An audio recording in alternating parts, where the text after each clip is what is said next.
palabra.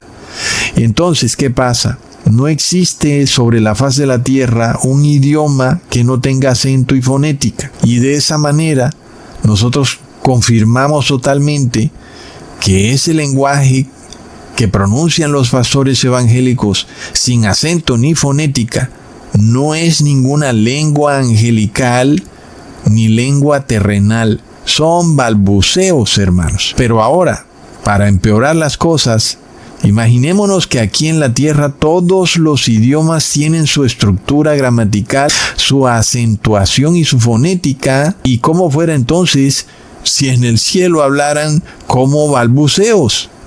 Inclusive, desde el principio se nos revela que Dios es la palabra, es decir, Dios es el lenguaje.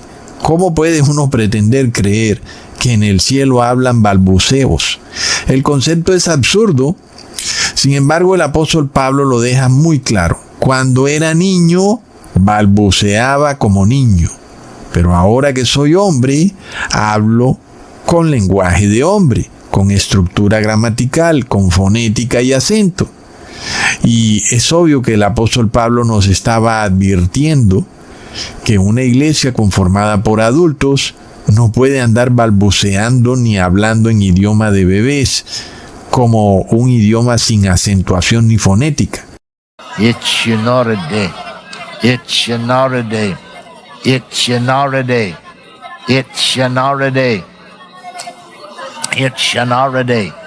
Ma.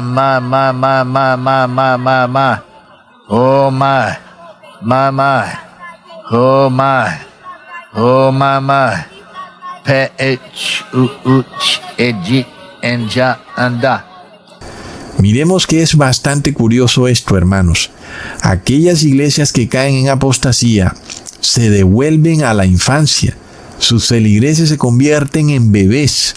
Leamos en Hebreos capítulo 5, versículo 12 al 13.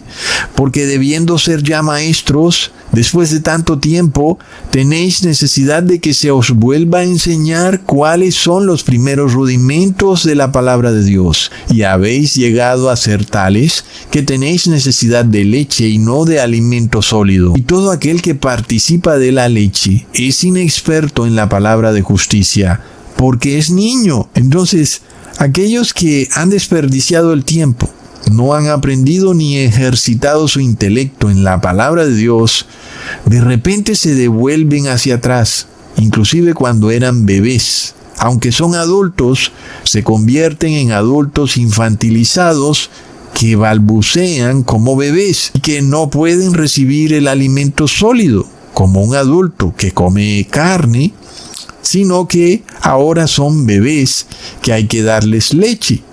Y de eso hay mucho que decir, ¿verdad, hermanos? Recientemente un hermano que debería ya ser maestro en la palabra, de repente lo vimos bailando como bebé, con la cabeza arropada como si fuera un bebé y con una frutica en cada mano igual que un bebé. Entonces, hermanos, cuando nosotros vamos a predicar, vemos también esto que ocurre, que terminamos predicándoles a adultos bebés o a adultos infantilizados, es decir, que son personas que no tienen entendimiento y por eso no pueden recibir el alimento sólido porque se atragantan, lo rechazan y lo escupen. Es lo mismo que le ocurre a un bebé cuando le dan carne.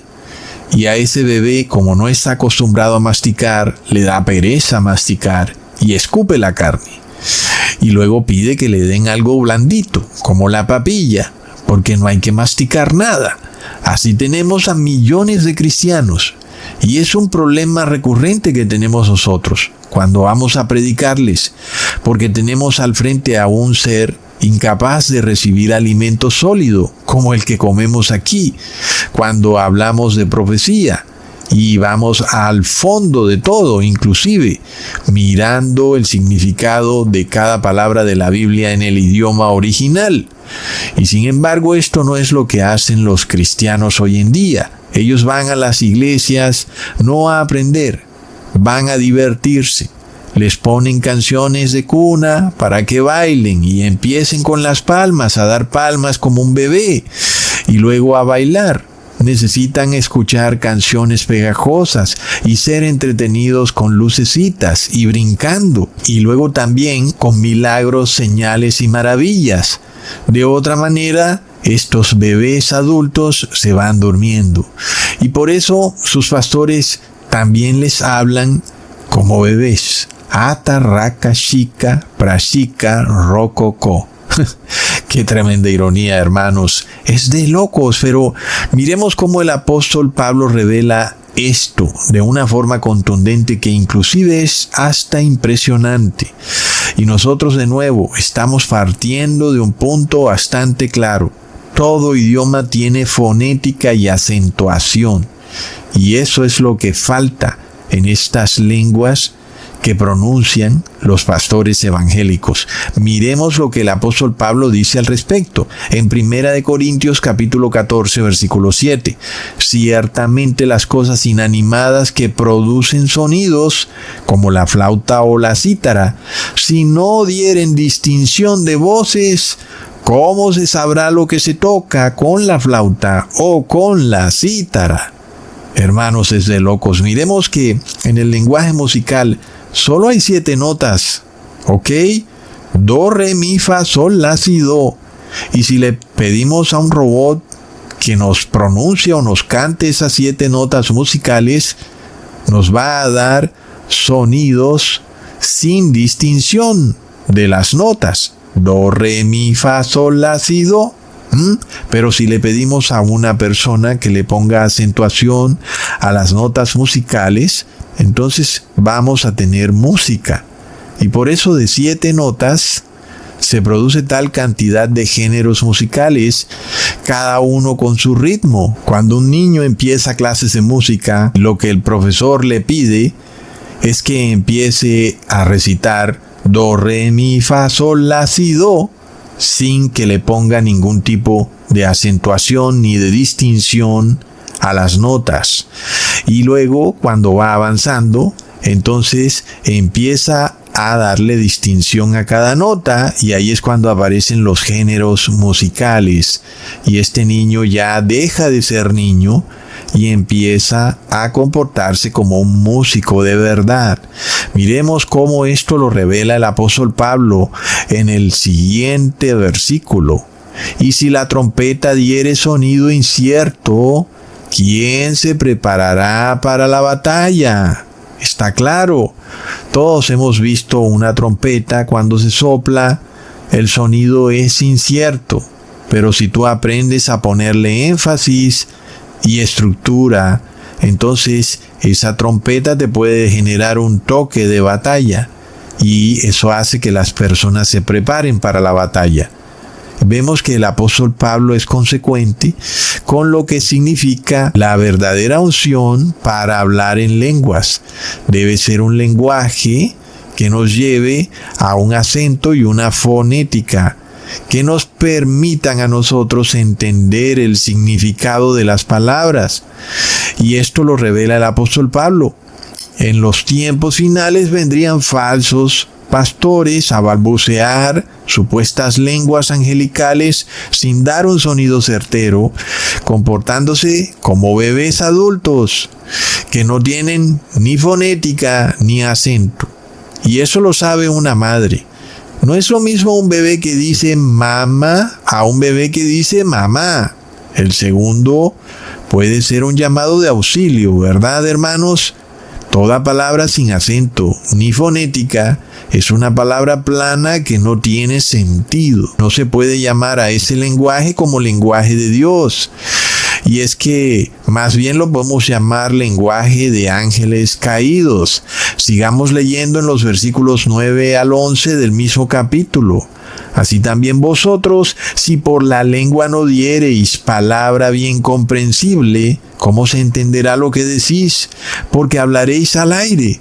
Tantas clases de idiomas hay seguramente en el mundo, y ninguno de ellos carece de significado. Ojo, vemos, hermanos, bastante claro, ninguno de ellos carece de significado.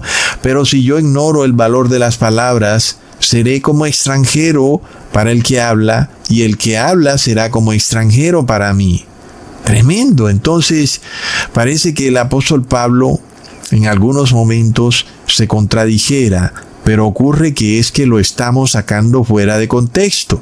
Volviendo al pasaje bíblico del inicio del video, en 1 Corintios 14, versículo 2, que leemos que el que habla en lenguas no habla a los hombres sino a Dios, pues nadie le entiende, aunque por el Espíritu habla misterios. Aquí pareciera que el apóstol Pablo está justificando el hablar en estas lenguas que nadie entiende, ese balbuceo de los pastores evangélicos. Pero lo que estamos haciendo aquí es sacándolo fuera de contexto. Nosotros ya hemos visto el contexto y tenemos dos puntos bien claros. Primero, que sabemos que los apóstoles, cuando fueron ungidos con el Espíritu Santo de Jesús, hablaron en lenguas, pero no eran lenguas desconocidas e inentendibles. Está bastante claro que ahí en Jerusalén habían extranjeros de otras regiones que entendían el idioma en que los apóstoles estaban hablando, pero también habían otras personas que no entendían nada porque eran personas ignorantes y pensaban que los apóstoles estaban borrachos. Así que este primer punto está claro. Los apóstoles, cuando fueron ungidos con el Espíritu Santo, hablaban en otros idiomas, no en lenguas que nadie pudiera entender, sino que habían personas que no podían entender lo que los apóstoles hablaban. Y por eso pensaban que estaban borrachos, ¿ok? Pero no quiere decir entonces que ese lenguaje que ellos tenían era un balbuceo y que solo puede ser entendible por Dios o por los ángeles. El apóstol Pablo tampoco quiere decir que hay un lenguaje inentendible que no puede ser entendido por nadie más sino por Dios o por los ángeles. El apóstol Pablo lo que quiere decir es que aquel que habla en lenguas habla misterios, y que aun y si hubiera alguien que lo interprete, es decir, que traduzca esa lengua que el apóstol está hablando al idioma nativo, con todo y eso, las personas no entenderán el mensaje porque es un misterio el mensaje. El apóstol Pablo no dice que no se pueda entender el lenguaje, sino que no se puede entender el mensaje. ¿Ok? Leamos en 1 Corintios capítulo 14, versículo 5. Así que quisiera que todos vosotros hablaseis en lenguas, pero más que profeticéis, porque mayor es el que profetiza que el que habla en lenguas, a no ser que las interprete para que la iglesia reciba edificación. El apóstol Pablo confirma que si un pastor va a hablar en lenguas, debería haber alguien que interprete esa lengua. Otro punto que el apóstol Pablo trata de decirnos es: ¿cuál sería este lenguaje con el que el pastor o aquella persona que habla en lenguas se comunica con Dios? Los otros no le entienden, no porque el lenguaje no se pueda entender, sino porque tal vez es un lenguaje muy poco conocido. ¿Ok? Es un lenguaje tal vez muy escaso y por eso nadie lo entiende, pero no porque el lenguaje no pueda entenderse, sino porque pocas personas conocen ese idioma y de esa manera pocas personas pueden traducir lo que dice esa persona. Y si uno fuera a buscar en la Biblia